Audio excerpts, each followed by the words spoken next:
Let's start with the fundamental geography. We first study the latitudes. अब हमें latitudes पता है कि लैटिट्यूड्स जो है वो imaginary horizontal lines on the earth है, राइट? बट ये उससे कुछ ज्यादा है. देखिए, जब जोग्राफर्स को लैटिट्यूड्स ड्रॉ करने थे तब उन्होंने सबसे पहले क्या किया, उन्हें नॉर्थ पोल और साउथ पोल को कनेक्ट करती पहले उन्होंने एक लाइन ड्रॉ की और उस लाइन के मिडिल पॉइंट पे उन्होंने एक हॉरिजॉन्टल लाइन ड्रॉ की. ठीक है, और इस हॉरिजॉन्टल लाइन को एज ए रेफरेंस लाइन बोला, 0 डिग्री बोला, या फिर हम इसे इक्वेटर कहते हैं.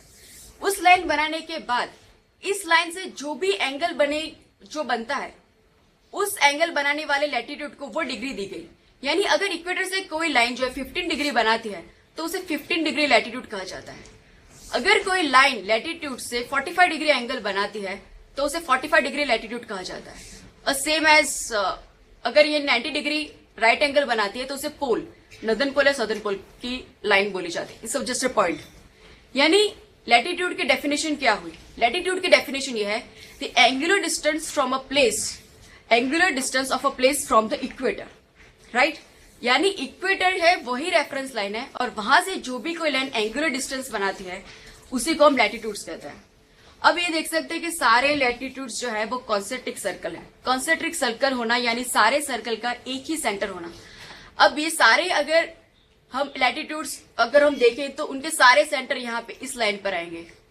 इसीलिए लैटिट्यूड्स को कॉन्सेंट्रिक सर्कल्स भी कहा जाता है और उन्हें पैरेलल्स भी कहा जाता है क्योंकि सारे जो लैटिट्यूड्स हैं वो पैरेलल है, वो कभी भी एक दूसरे को टच नहीं करते. Alright, so this is the latitude. अब जो हम जानते हैं कि कुछ लैटिट्यूड्स है वो काफी प्रोमिनेंट है, काफी फेमस है. जैसे कि ये इक्वेटर 0 डिग्री, 23.5 नॉर्थ, 23.5 एस यानी साउथ, टॉपिक ऑफ कैंसर और टॉपिक ऑफ कैप्रिकॉन है. और उसके बाद 66.5 north and 66.5 S south Antarctic circle कहा जाता है. और फिर इसके बियॉन्ड जो है north pole and south pole. अब हम ये जानते हैं कि दो ट्रॉपिक्स के बीच का जो रीजन है उसे ट्रॉपिकल जोन कहते हैं और ट्रॉपिक्स और आर्कटिक सर्कल के बीच का रीजन उसको टेम्परेट जोन कहते हैं और उसको बियॉन्ड पोलर जोन कहते हैं. लेकिन ये डिवीजन कैसे बना? यहाँ पे जो ट्रॉपिकल जोन है वो हीट सरप्लस रीजन है और टेम्परेट जो जोन है वो हीट डेफिसिट रीजन है. ऑलराइट, ये डिफरेंस होने की वजह से यानी कि हीट रिसेप्शन में जो डिफरेंस आ रहा है ट्रॉपिक्स में, टेम्परेट में, पोल में, इस डिफरेंस की वजह से अर्थ पे प्रेशर डिफरेंस होता है और इस प्रेशर डिफरेंस की वजह से अर्थ पे जो है पूरी विंड सिस्टम डेवलप हुई है. ऑलराइट, इसके बारे में डिटेल में क्लाइमेटोलॉजी में पढ़ेंगे. लेकिन पहले हम ये जानते हैं कि ये हीट सरप्लस और हीट डेफिसिट हुआ कैसे. अगर सपोज अर्थ फ्लैट होती तो जो सनलाइट जो आ रही है वो सभी जगह पे सेम अमाउंट में मिलती. लेकिन चूंकि अर्थ जो है वो एक स्फेरिकल शेप में है, इसकी वजह से क्या होता है कि जो इक्वेटर रीजन है वहां पे जो सनलाइट आती है वो डायरेक्टली पहुंचती है. और आप देख सकते हैं कि ये लाइन और इस लाइन का जो आप कंपेयर करेंगे तो आपको पता चलेगा कि इसकी लेंथ जो है कम है और इस रीजन की जो लेंथ है वो ज्यादा है, राइट? यानी कि एक तो ट्रॉपिकल रीजन में सनलाइट जो पहुंचती है उसकी डिस्टेंस भी कम है पोलर रीजन से, और दूसरी ये कि जब भी कोई लाइट डायरेक्टली इस तरह से वो पेनिट्रेट होती है तो काफी इंटेंसिटी होती है उसकी, राइट? बहुत ज्यादा उसमें हीट होती है. जब ये लाइट जो पोलर रीजन में या टेम्परेट रीजन में पहुंचती है वो लाइट डिस्पर्स हो जाती है, डिस्पर्स और या डिफ्रैक्ट हो जाती है. इसकी वजह से क्या होता है, उसकी हीट इंटेंसिटी होती है वो कम हो जाती है. वो एक एरिया है वो इस तरह से लाइट जो है डिस्पर्स हो जाएगी. तो इसकी वजह से क्या हो रहा है कि ये जो रीजन है वहां पे हीट सरप्लस है और ये जो रीजन है वहां पे हीट डेफिसिट है. आई सी दी एक यूपीएससी प्रीलिम 1 का 2001 का क्वेश्चन है. Who among the following was first to state that earth was spherical?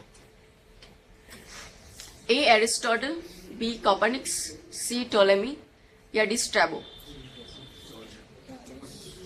No, the answer is Aristotle.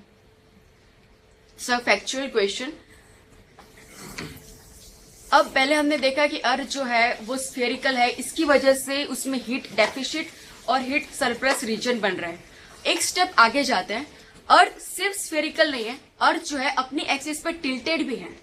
वो अपनी एक्सिस पर 23.5 डिग्री से टिल्टेड है.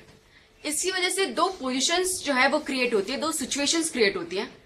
एक सिचुएशन में ये होता है कि नॉर्दर्न पोल जो है वो it is away from the sun a southern pole is closer to the sun.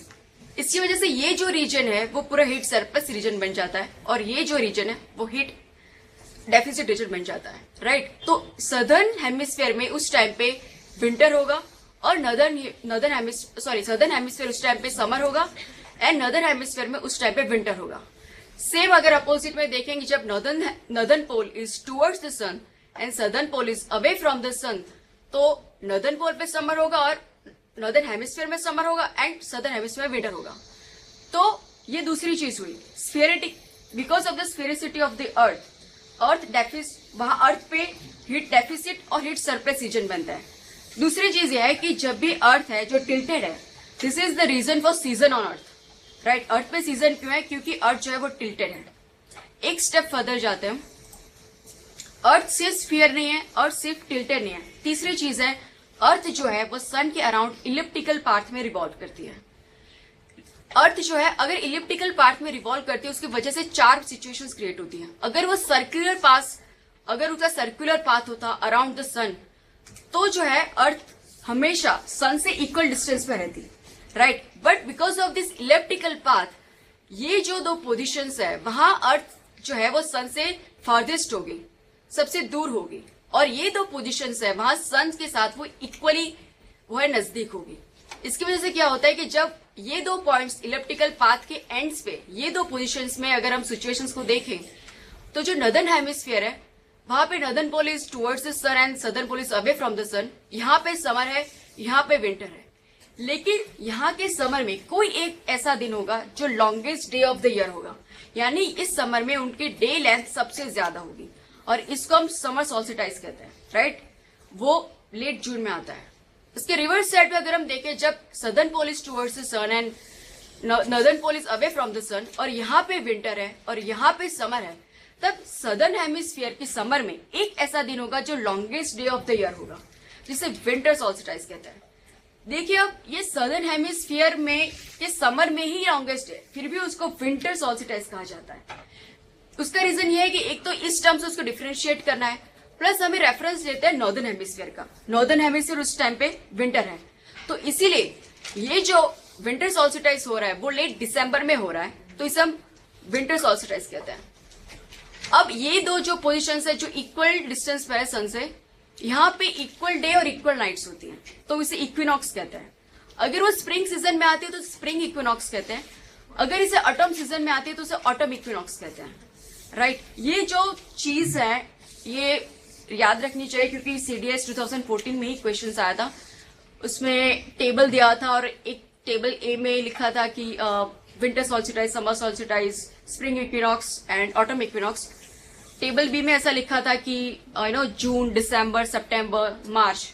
तो हमें याद रखना है कि समर सॉल्स्टिटाइज जून में आता है, विंटर सॉल्स्टिटाइज दिसंबर में आता है, स्प्रिंग इक्विनॉक्स मार्च में और autumn equinox in September. UPSC prelim 2013 question, variation in length of the day time and night time from season to season are due to Earth rotation on its axis, B, Earth revolution around the sun in an elliptical manner, yes, C, latitudinal position of the place, या D, revolution of Earth on tilted axis. Let's see. Earth rotation on its axis तो नहीं आ सकता, क्योंकि अक्स अपने axis पर rotate होने की वजह से क्या होता है, सीजन्स आ रहे हैं। क्यों? अर्थ पे विंटर और समर है, सिर्फ उसी से वही पता चलता है। Latitudinal position of the place सिर्फ ये बताता है कि वो हीट सरप्लस रीजन में है या हीट डेफिसिट रीजन में है। Revolution on earth tilted axis same as A, क्योंकि वो टिल्टेड है तो हमें पता चलता है कि कौन कौन सी सीजन है वो अर्थ पे आ रही है। B is the reason. उसके लिए मैं आपको फिर से स्लाइड पे ले जाती हूँ। देखिए, जब यहाँ पे नॉर्दर्न हेमिस्फीयर में समर है, उसका लॉन्गेस्ट डे है, फिर जब वो पास होके यहाँ पे आती है तब उसकी नॉर्दर्न हेमिस्फीयर में डे और नाइट के टाइम इक्वल हो जाते हैं। फिर जब अर्थ इस पोजीशन में पहुंचती है तब नॉर्दर्न हेमिस्फीयर में नाइट जो है वो शॉर्टर हो जाएगी, वो लॉन्गर हो जाएगी, और डे है वो शॉर्टर हो जाएंगे। फिर जब इस पोजीशन में आती है तब डे और नाइट दोनों इक्वल हो जाते हैं। तो जो इलेक्ट्रिकल पाथ है इसकी वजह से डे और नाइट टाइम में डिफरेंसेस आ रहे हैं, राइट।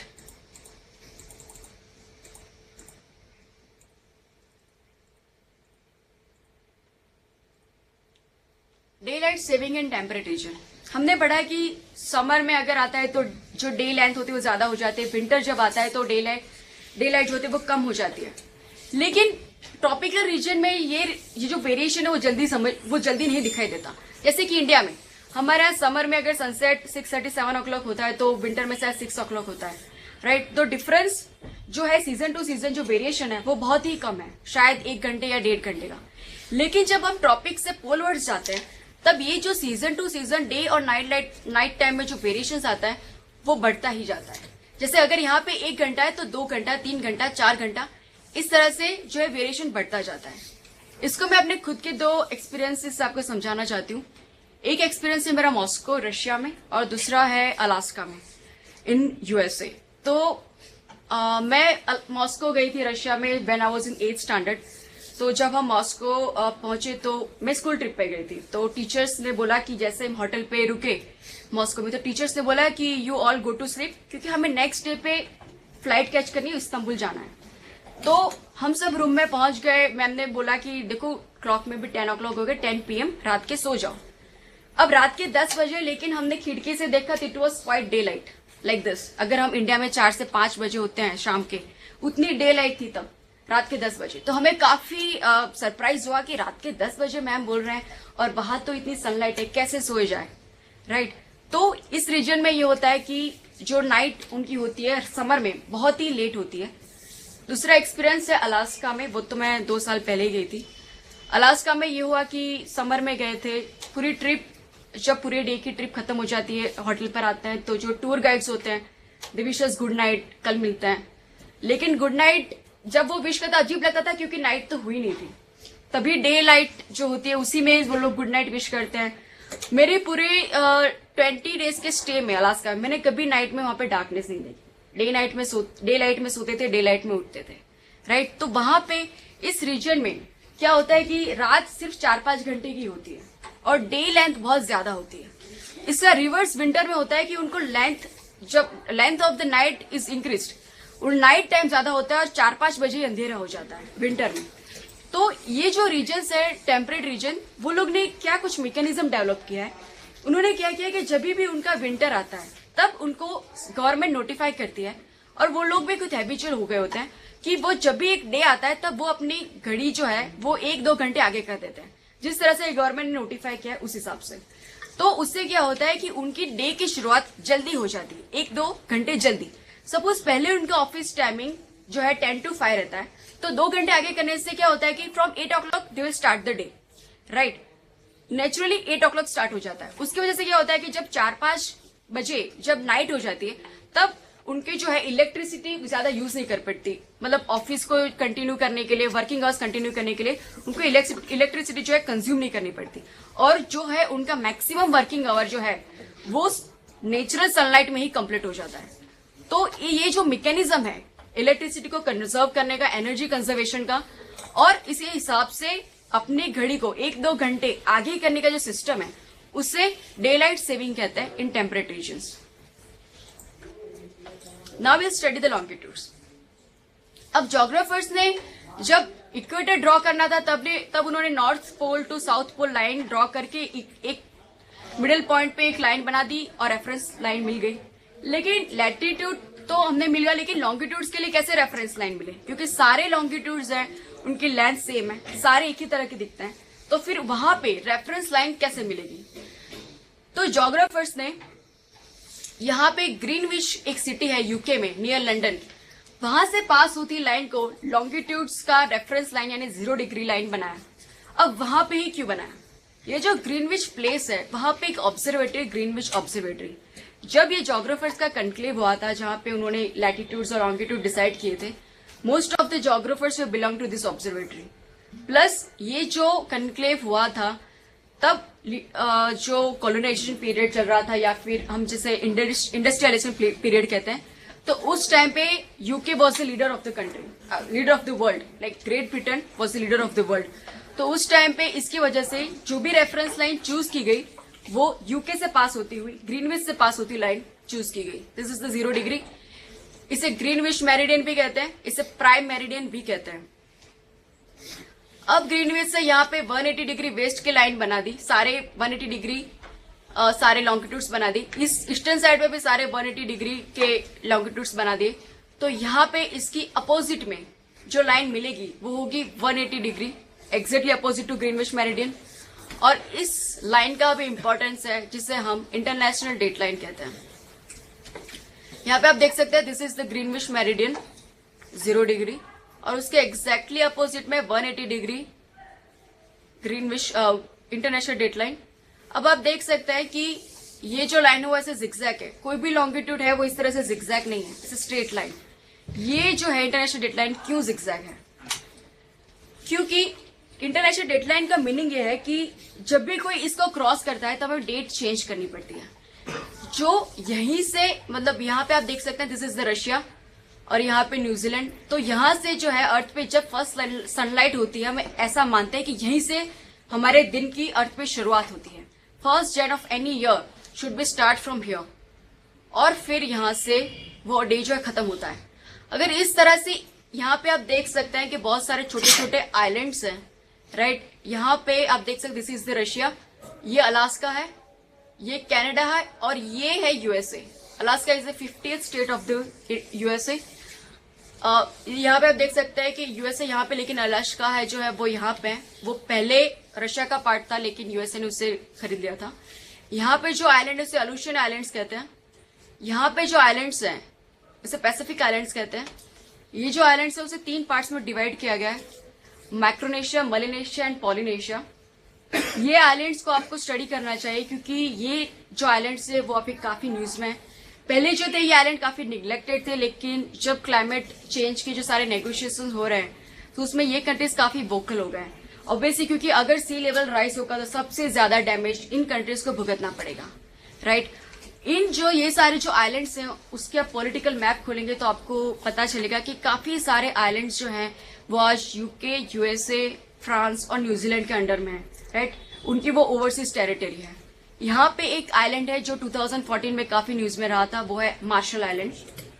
मार्शल आइलैंड में ऐसा इश्यू हुआ था कि पहले वो जापान की कॉलोनी था, सेकेंड वर्ल्ड वॉर में जापान हार गया और वो यूएसए ने उसको ऑक्यूपाई कर लिया। जब ये आइलैंड यूएसए के अंडर में आया तब यूएसए ने वहां पे काफी सारे न्यूक्लियर टेस्ट किए, हाइड्रोजन बॉम्ब की टेस्टिंग की, और हाइड्रोजन बॉम्ब की टेस्टिंग उसके लिए इतनी डिवास्टेटिंग थी कि उसके आइलैंड जो है वो सबमर्ज हो गए, कुछ आइलैंड सबमर्ज भी हो गए। और आज भी ये जो रीजन है वो वर्ल्ड में सबसे ज्यादा रेडियोएक्टिविटी रेडिएशन से इफेक्ट हुआ रीजन है। तो मार्शल आइलैंड ने 2014 में ना सिर्फ यूएसए बट सारे जो वर्ल्ड के न्यूक्लियर स्टेट्स हैं उनके खिलाफ इंटरनेशनल कोर्ट ऑफ जस्टिस में केस किया हुआ है, इंक्लूडिंग जिसने एनपीटी साइन नहीं की है, India, Iran and Pakistan. Sorry, India, Israel and Pakistan, इन तीनों कंट्री के अगेंस्ट में भी उसने केस किया हुआ है। तो मार्शल आइलैंड इसलिए न्यूज में है, it is in the Micronesia. और एक आइलैंड जो है अभी न्यूज में रहा वही फिजी। वहां पे इंडियन डायस्पोरा काफी ज्यादा तादाद में है। कोलोनाइजेशन के टाइम पे इंडियन डायस्पोरा वहां पे थी, और अभी भी हमारे prime minister Narendra Modi visited Fiji in 2014।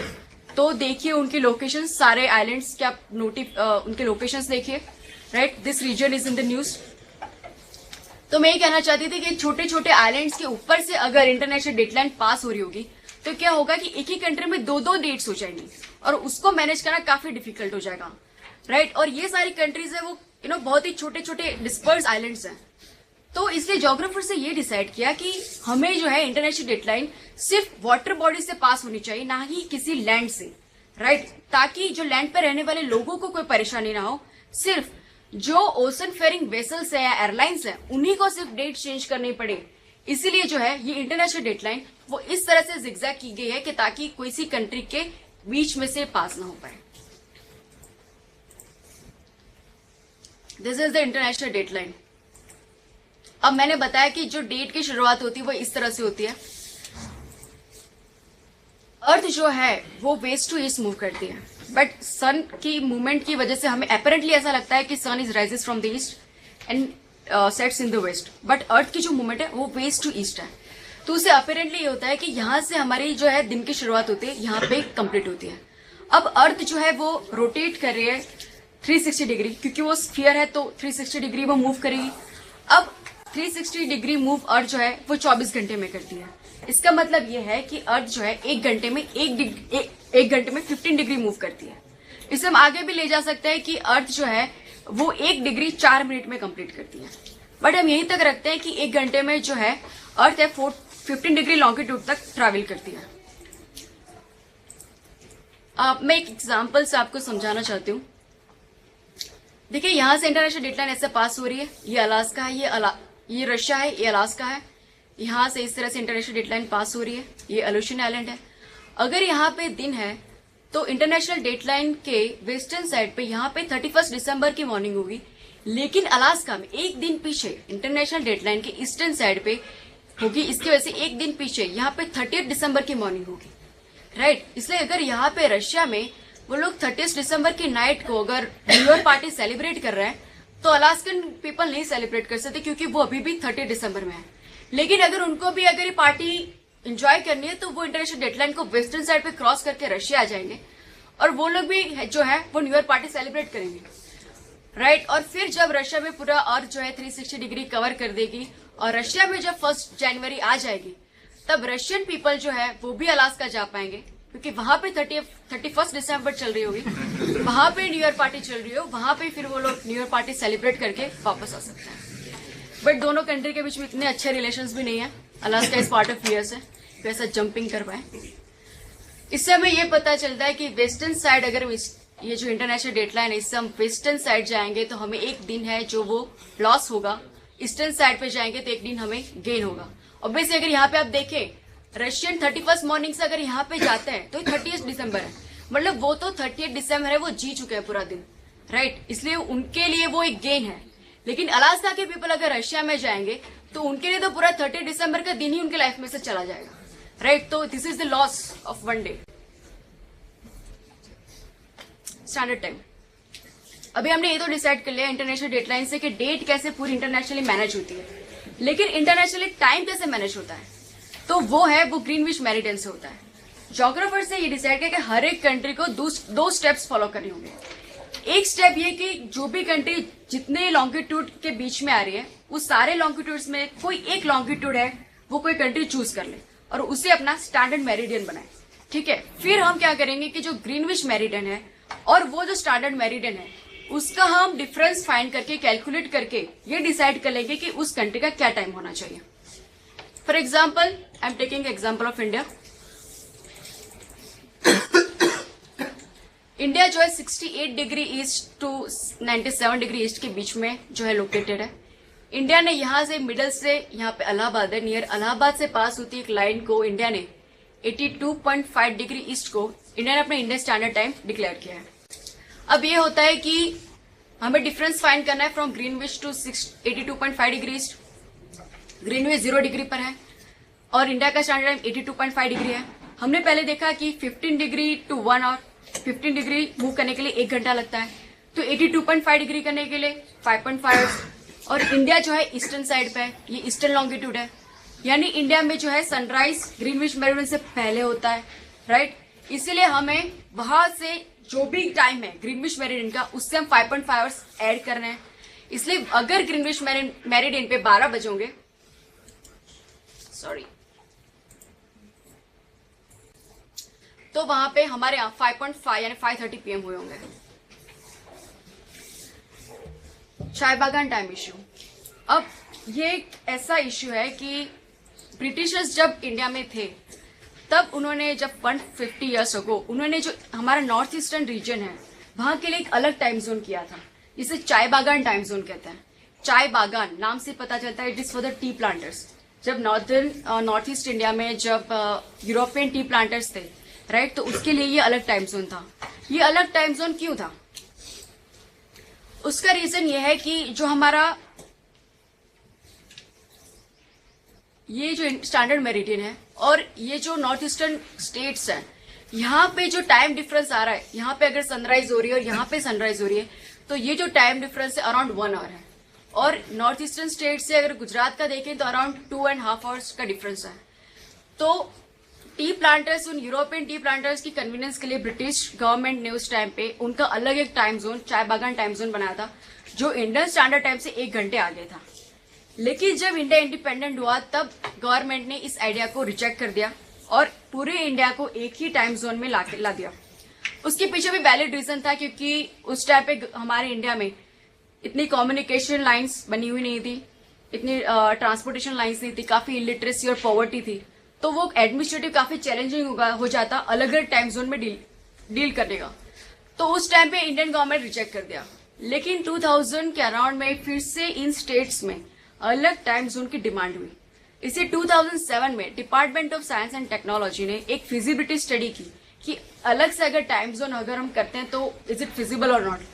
तो फिर भी उसके बाद उनकी स्टडी के बाद ये कंक्लूड किया गया कि वो काफी एडमिनिस्ट्रेटिव चैलेंजिंग हो जाएगा और गवर्नमेंट ने फिर से वो डिमांड को रिजेक्ट कर दिया। ये था पूरा इश्यू 2014 में न्यूज में, क्योंकि जनवरी 2014 में जो आसाम के सीएम है उन्होंने ये डिक्लेयर किया कि चाहे जो भी हो जाए, सेंट्रल गवर्नमेंट जो है वो अप्रूवल करे ना करे, हम जो है वो चाय बागान टाइम जोन को अप्लाई करके रहेंगे, राइट। तो दिस इश्यू इज बर्निंग। आगे अभी इससे आगे कुछ हुआ नहीं है, पता नहीं कब ये अप्लाई करना वो स्टार्ट करे या शायद सेंट्रल गवर्नमेंट भी जो है वो अप्रूव कर दे और इंडिया में 2 टाइम जोन्स आ जाएं, राइट। मैं चाहती हूँ आप इसको न्यूज को ट्रैक कीजिए। अभी it is the burning issue और ऐसा नहीं है कि एक से ज्यादा टाइम जोन्स नहीं हो सकता है। बहुत सारी कंट्री में मल्टीपल टाइम जोन्स है, जैसे रशिया में 8 टाइम जोन है, 8। ये जो भी अलग अलग कलर्स है उसके अलग अलग टाइम जोन्स हैं और यूएसए में भी 5 टाइम जोन्स हैं। So any country can have multiple time zones. अगर उसका लॉन्गिट्यूडनल एक्सटेंड है तो वो अपनी कन्वीनियंस के लिए मल्टीपल टाइम जोन सिलेक्ट कर सकता है। लेकिन ऐसी कंट्री जिसका हॉरिजॉन्टल लेंथ हो, अब श्रीलंका चाहे तो नहीं हो सकता। मैंने जो टाइम जोन्स बताया उस पर रिलेटेड कुछ questions. If 12 noon at Greenwich Meridian, what is the time at 75 degree east? Now difference पहले फाइंड करेंगे। Greenwich 0 degree, 75 degree, difference is 75 degree.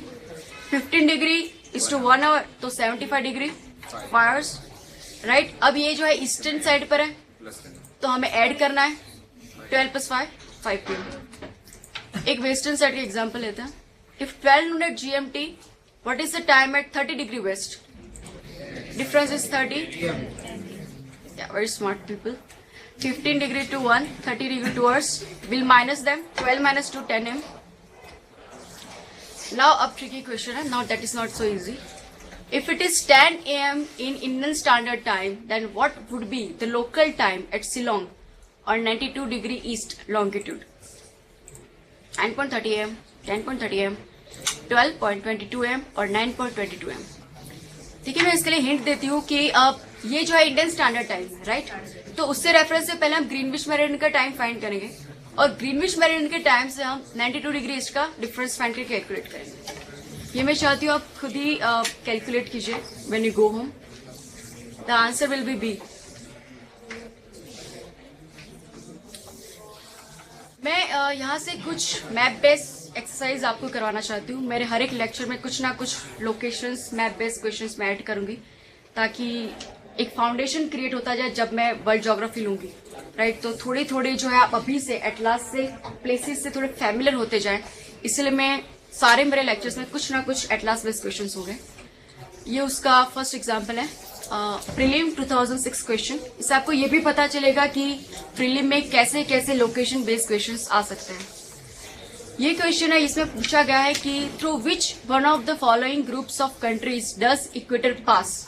इनमें से कौन सी कंट्री में से इक्वेटर जो है वो पास होता है? Brazil, Zambia, Malaysia. B Colombia, Kenya, Indonesia. C Brazil, Sudan and Malaysia. D Venezuela, Ethiopia and Indonesia. अब में से ब्राजील जो है वो एक ऐसी कंट्री जहां से इक्वेटर और ट्रॉपिक ऑफ कैप्रिकॉर्न दोनों पास होते हैं। ये मैंने एक हिंट दे दी है। ये जो है मैं आप चाहती हूँ खुद आप एटलास खोलें और प्रैक्टिस कीजिए। यहाँ पे आंसर मिल जाएगा तो आपको वो इंटरेस्ट नहीं रहेगा कि आज आप एटलास खोलें, राइट। मैं इतना बात देती हूँ कि जाम्बिया जो है वो अफ्रीकन कंट्रीज है, मलेशिया एंड एशिया। कोलंबिया जो है वो साउथ अमेरिकन कंट्री है। Kenya African, Indonesia Asia country, Sudan African country, Venezuela South American country, Ethiopia African country. दूसरा ये ऐसी ही आपकी एक्सरसाइज है, which of the following cities nearest to the equator. Colombo, Jakarta, Manila और Singapore. That's correct. Colombo is a city of Sri Lanka, Jakarta, Indonesian capital, Manila, capital of Philippines, and Singapore. पर still मैं चाहती हूँ कि आप इन सब की locations देखें, आप एटलास में जाके देखें कि कितने इक्वेटर से दूर है, कितने नजदीक है. Prelim 2008 question, which one of the following straits is the nearest to the international deadline. अब स्ट्रेट यानी एक ऐसी नैरो वाटर बॉडी जो दो बड़ी वाटर बॉडीज को कनेक्ट करती है. वो बड़ी सीज हो सकते हैं दो, या फिर दो ओशंस को कनेक्ट करती हुई एक नैरो वाटर बॉडी को हम स्ट्रेट कहते हैं. अब ऐसी इन ऑप्शन में से कौन सी स्ट्रेट है जो इंटरनेशनल डेडलाइन से सबसे ज्यादा नजदीक है? Yes, Malacca strait, Bering strait, strait of Florida और स्ट्रेट ऑफ जिब्राल्टर. वो है बेरिंग स्ट्रेट. मैंने बताया था कि जो रशिया था और अलास्का के बीच में जो नैरो बॉडी थी उसे बेरिंग स्ट्रेट कहते हैं. चलिए इस सभी स्ट्रेट को हम डिटेल में स्टडी करते हैं. साउथ ईस्ट एशियन रीजन है ये. यहाँ पे इंडिया के पास में यहाँ पे ये म्यांमार है, यहाँ पे कंप्लीट हो रहा है. थाईलैंड है, वो इतना है और इसे मलैन पेनिनसुला कहते हैं. ये जो पतली सी नेक है उसे इस्थमस ऑफ क्रा कहते हैं. थाईलैंड का पार्ट है ये. और ये जो है Sumatra island of Indonesia, this is Java island. और यहाँ पे जो है वो बाली आइलैंड्स और ऐसे छोटे छोटे आइलैंड्स हैं. सुमात्रा आइलैंड और मलिन पेनिनसुला के बीच में जो वाटर बॉडी है नैरो, इसे स्टेट ऑफ मलाक्का कहते हैं. और यहीं पे है सिंगापुर. ये जो स्टेट है वो इस पूरे रीजन के सबसे इंपॉर्टेंट स्टेट है, क्योंकि ये सबसे important sea line of communication है. सी लाइन ऑफ कम्युनिकेशन होना यानी कि जो भी ट्रेड है पूरा वर्ल्ड का वो इस लाइन से पास हो रहा है. अब देखिए यहाँ पे जो भी कंट्रीज है, China, south east Asia, Korea या फिर जापान, सारे इन कंट्रीज का जो ट्रेड है अगर एशिया और अफ्रीका में जाता है तो वो इस स्ट्रेट से पास होता जाता है. इवन इंडिया और जो गल्फ कंट्रीज है, वो अफ्रीकन कंट्रीज है, उनका सारा जो ट्रेड जो ईस्ट एशिया से जुड़ा है वो इस स्ट्रेट से पास होता है. This is the very important straight for the trade and communication. अब ये जो रीजन है पूरा साउथ ईस्ट एशिया का, वहां पे मैरीटाइम पायरेसी जो है उसके इंसिडेंट्स बढ़ रहे हैं. राइट, मैरीटाइम पायरेसी होना यानी कि जो पायरेट्स होते हैं वो जो इंडस्ट्रियल या इस तरह से ट्रेड के वेसल्स होते हैं उनको वो लोग कैप्चर करते हैं थ्रू गन पॉइंट्स, और फिर उनको कैप्चर करके उनको बूटी या रैंसम डिमांड करते हैं. तो ये जो मैरीटाइम पायरेसी वो काफी डैमेजिंग है इंडस्ट्री और ट्रेड के लिए. तो इस रीजन में मैरीटाइम पायरेसी बढ़ने की वजह से स्टेट ऑफ मलाक्का की सेफ्टी पे काफी क्वेश्चंस हुए हैं. इसलिए इंडिया और चाइना की जो हमारी वॉरशिप्स होती है it patrolling near this area कि ये जो मलाक्का स्टेट है वो सेफ रह पाए. Right, because it's very important state. दूसरे एक स्टेट के बारे में पढ़ते हैं, वो स्टेट ऑफ फ्लोरिडा. ये जो है यूनाइटेड स्टेट्स, यहाँ पे मैक्सिको है और ये जो टिप दिखाई दे रही है ऐसी यूनाइटेड स्टेट की, यहाँ पे उसका फ्लोरिडा स्टेट है. राइट, इसलिए उसको यहाँ पे जो एक स्ट्रेट पास हो रही है, यहाँ पे जो आइलैंड्स है उसे ग्रेटर एंटीलीज और लेसर एंटीलीज कहते हैं. यहाँ पे कंट्रीज है जैसे क्यूबा है, हैती है, डोमिनिकन रिपब्लिक. तो ये सारी कंट्री जो है वो यहाँ पे लोकेटेड है. इन दोनों के बीच में जो लाइन, ये नैरो जो वाटर स्टेट है उससे स्टेट ऑफ फ्लोरिडा कहते हैं. It is connecting Gulf of Mexico to Atlantic Ocean. अब ये जो गल्फ ऑफ मैक्सिको है वो बहुत ही इंपॉर्टेंट सी है क्योंकि यहाँ से जो है सल्फर पाया जाता है. सल्फर एक ऐसा मिनरल है जो लैंड पे या कॉन्टिनेंट्स पे काफी रेयरली मिलता है. राइट, लेकिन ये जो गल्फ ऑफ मैक्सिको है वहां पे एबंडेंस अमाउंट जो है वो सल्फर मिल रहा है. तो इसीलिए गल्फ ऑफ मैक्सिको के यहाँ पे काफी इंडस्ट्रियल सिटीज है यूएसए की, और इनका जो इंपोर्ट एक्सपोर्ट का जो पूरा ट्रेड है वो इस स्ट्रेट से पास होता है. स्ट्रेट ऑफ जिब्राल्टर, ये आप देख सकते हैं पूरा मेडिटेरियन सी है, ये नॉर्थ अफ्रीका है, दिस इज द यूरोप यहाँ पे. अब जब अटलांटिक ओशन में से हमें मेडिटेरियन ओशन में जाना है तो इस स्ट्रेट से पास होना ही पड़ेगा, और यह है strait of Gibraltar. It is the access और inlet to the Mediterranean Sea. और ये जो पूरी कंट्री, उनका पूरा जो ट्रेड है वो यहाँ से पास होगा. इवन जो यहाँ पे गल्फ कंट्रीज हैं उन्होंने भी यहाँ पे पाइपलाइंस बनाई हुई है कि ताकि वो मेडिटेरियन सी से पास होके यूएसए और वेस्टर्न यूरोपियन कंट्रीज में अपना सी जो है वो एक्सपोर्ट कर पाए, पेट्रोल जो है वो एक्सपोर्ट कर पाए. क्यों? क्योंकि अगर जो अरेबियन कंट्रीज है उसको अगर यूएसए पेट्रोल अगर उनको एक्सपोर्ट करना है तो पूरा अफ्रीका घूम के उनको जाना पड़ेगा. This is the very shortest route कि वहां पे उन्होंने पेट्रोलियम पाइपलाइंस बने हुए और यहीं से जो है उनका पूरा पेट्रोलियम जो है वो वेस्टर्न यूरोपियन कंट्रीज और अमेरिकन कंट्रीज में, मतलब नॉर्थन अमेरिका, साउथर्न अमेरिका में यहाँ पे एक्सपोर्ट हो रहा है। और इस रीजन का भी पूरा जो यूरोपियन ट्रेड्स है वो भी इस ट्रेड पर डिपेंडेड है। अब इस ट्रेड का जो आप पॉलिटिकल मैप देखेंगे तो आपको पता चलेगा कि वैसे तो ये नजर आता है यहाँ पे एक कंट्री है स्पेन और यहाँ पे मोरक्को, तो हमें लगेगा कि Gibraltar state is between Spain and Morocco, लेकिन ऐसा नहीं है। ये जो स्ट्रेट है इसका ये 2 पॉइंट के जो इतना सा छोटा सा लैंड है वो यूके ने ऑक्यूपाई किया हुआ है सिंस द कॉलोनाइजेशन टाइम। तो इसकी वजह से जो है Gibraltar state is overseas territory of UK. और ये जो जिब्राल्टर एरिया है वो भी काफी न्यूज में रहता है। उसका रीजन ये है कि जो स्पेनिश गवर्नमेंट है उसको ये रीजन अपनी मेनलैंड कंट्री में मर्ज कर देना है। जैसे इंडिया ने इंडिपेंडेंस के बाद दीव दमन, गोवा और पांडिचेरी सबको अपने में मर्ज कर लिया था, तो स्पेनिश गवर्नमेंट भी चाहती है कि ये जो जिब्राल्टर है वो उनके अंडर में आ जाए, उनके पूरे मेनलैंड कंट्री में मर्ज हो जाए। अब लेकिन सामने भी तो यूके है, वो काफी ट्राई कर रहा है स्पेनिश कंट्री कि वो कुछ नेगोशिएशन यूके से कर पाए। 2002 में उसने कुछ सीक्रेट टॉक्स चालू किए यूके के साथ में, और फिर उन्होंने ये डिसाइड किया कि स्पेन और यूके दोनों मिलके इस जगह पे जो है वो रूल करेंगे। फिर यहाँ पे रेफरेंडम रखा गया। रेफरेंडम होना यानी कि पूरे पब्लिक में ओपन एक वोटिंग होती है और वोटिंग में एक क्वेश्चन पूछा जाता है हाँ या ना, और उसका जवाब जो है वो वहां की पूरी जो पब्लिक होती है वो देती है। इसे रेफरेंडम कहते हैं। तो वहां पे इस तरह का रेफरेंडम रखा गया, उनको पूछा गया कि क्या आप दोनों कंट्रीज के कंबाइंड रूल को एक्सेप्ट करते हैं या नहीं है। तो वहां की जिब्राल्टर की जो पब्लिक है जो उन्होंने 98% वोट से इस बात को रिजेक्ट कर दिया, और अभी भी वहां पे यूके की जो है वो रूल है। 2014 में स्पेनिश गवर्नमेंट ने फोर्स यूज किया। उन्होंने जिब्राल्टर तक पहुंचने वाले सारे जो सप्लाईज हैं, फूड या पेट्रोलियम एनर्जी सप्लाईज, उस पर रिस्ट्रिक्शन डाल दिया उन्हें, ताकि इन लोगों को जो है वो सरेंडर के लिए प्रेशर किया जाए कि वो स्पेनिश में मर्ज हो जाए। वहां पे काफी प्रोटेस्ट हुआ, यूके भी इंटरवीन हुआ और फिर जो है मामला तो ठंडा हो गया। और लेकिन अभी भी जिब्राल्टर में यूके का ही रूल है, राइट। तो हमें ये याद रखना है कि Gibraltar is under the occupation of UK, not in under Spain और मोरक्को।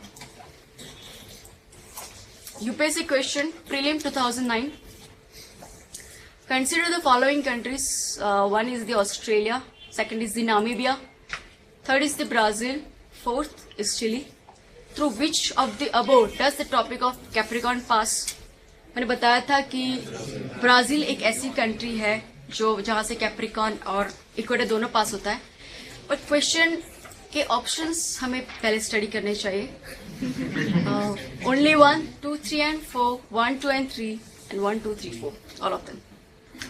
एटलस आप ओपन कीजिए और प्लीज स्टडी कीजिए।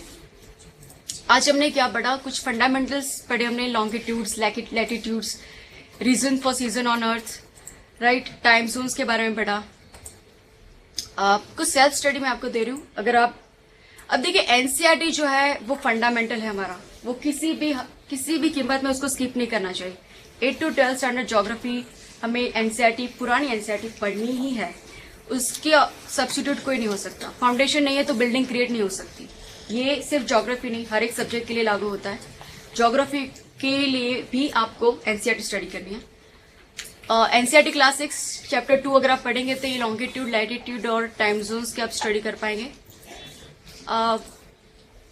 मैप में मैं आपको चाहती हूँ कि आप जब अपना एटलास ओपन करें तो ग्रीनविच मेरिडियन और आईएसटी को कैसे स्टडी करें। जब आप ओपन करेंगे वर्ल्ड मैप तो उसमें क्या कीजिए, पॉलिटिकल मैप में, कि ग्रीनविच मेरिडियन की जो लाइन उसे कोई भी कलर पेन से उसे अलग से ड्रॉ कीजिए ताकि वो पूरे मैप से अलग दिखे। और फिर वहां पे आप देखिए कि वहां नजदीक में कौन कौन से सिटीज आ रहे हैं और फिर उसको जो है वो आप लोकेट कीजिए। इस तरह से आप इक्वेटर का भी कर सकते हैं, ट्रॉपिक ऑफ कैंसर, कैप्रिकॉन, उसको भी आप अलग अलग कलर पेन से पूरी की पूरी लाइन जो है एटलास में उसे आप ड्रॉ कीजिए और उसे अलग कीजिए ताकि जब भी आप एटलास खोले तब आपके दिमाग में वो लाइन जो है फिर से गौर से देखने का आपको मौका मिले। इंडियन स्टैंडर्ड टाइम में भी आप ऐसा कीजिए कि 82.5 डिग्री आप उसको फाइंड करके उसको पूरी अलग से लाइन बनाए और देखिए कि इलाहाबाद के अलावा और कौन कौन से सिटीज है उसके नजदीक में। इंडिया के लिए आप ये भी कर सकते हैं कि जब इंडिया का पॉलिटिकल मैप लीजिए और देखिए कि ट्रॉपिक ऑफ कैंसर जो है वो कौन कौन से स्टेट में से पास हो रही है, पूरी एक लाइन ड्रॉ कीजिए और देखिए कौन कौन से स्टेट उसमें से पास हो रहे हैं। कई बार होता है कि हमें लगता है this is very easy question, हम निग्लेक्ट करते हैं, लेकिन जब ऑप्शंस ऐसे आते हैं तो हमें काफी डिफिकल्ट लगता है कि छत्तीसगढ़ आ रहा हो कि नहीं आ रहा होगा, झारखंड उसमें से पास हो रही है कि नहीं हो रही है। तो इसलिए हमें वो लाइन है अच्छे से अलग से हाईलाइटर से अलग कीजिए और इस तरह से जो है मैप को स्टडी कीजिए। यहां से मैं हार्डकोर ज्योग्राफी की स्टार्ट कर देना चाहती हूँ and this is called geomorphology.